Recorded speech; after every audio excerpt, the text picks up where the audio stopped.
Imagine a Viking funeral, just as you've seen in countless movies and TV shows, a great warrior lying on the deck of a longship, surrounded by his weapons and treasures, as archers on the shore release flaming arrows, igniting the vessel before it drifts off into the sea, consumed by fire.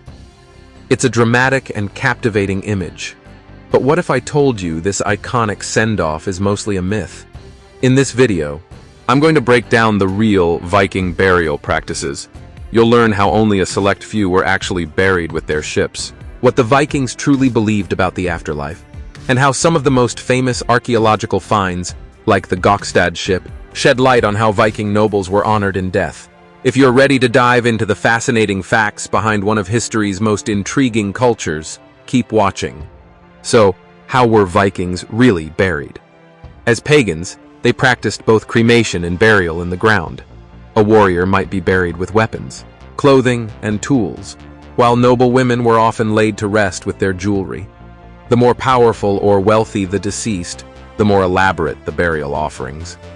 Viking graves could contain precious items, animal sacrifices, and even the remains of slaves or concubines who were killed to accompany their master into the afterlife. For the elite, burial mounds could rise as high as 30 feet, grand monuments to their status. However, such honors were reserved for the most powerful figures in Viking society, while most ordinary people were buried in common graveyards near their towns. But where did the myth of the burning ship funeral come from? This popular image can be traced back to the writings of Ahmad ibn Fadlan, a 10th century Arab traveler who documented his journey through Eastern Europe. In one of his most famous accounts, he describes witnessing the cremation of a Scandinavian nobleman. What struck him most was the ritual, which included the sacrifice of a slave girl, followed by the burning of the nobleman's body on a ship. However, there's a crucial detail often overlooked. The ship was burned on land, not set adrift on the water. Archaeological discoveries, like the Gokstad ship unearthed in Norway in 1880, provide more clues about how Vikings truly honored their dead. The Gokstad ship, approximately 76 feet long and 17 feet wide, contained the remains of a man in his 50s, along with sacrificed animals, including horses, dogs, and even a peacock. The burial mound was initially 141 feet high, and the grave goods included shields, wooden utensils, sledges, and smaller boats, all covered in blue clay. While ships played an important role in Viking burial customs, they were more often part of elaborate land burials than the dramatic sea burnings we've come to imagine. So, what about the idea of burning ships at sea?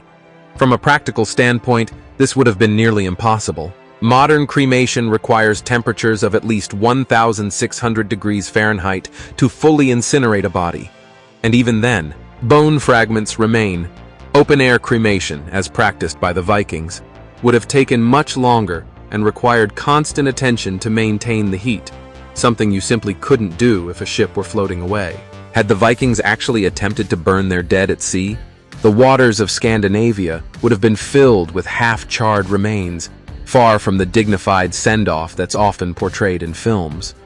In conclusion, while the image of a flaming Viking ship funeral is powerful and poetic, it is largely the product of modern myth-making. The real story of Viking burials is much richer and more complex, rooted in their beliefs about the afterlife, and reflected in the fascinating archaeological finds that continue to reveal how these people honored their dead. Thank you for watching. If you enjoyed this video, don't forget to subscribe to the channel and leave a comment with your thoughts.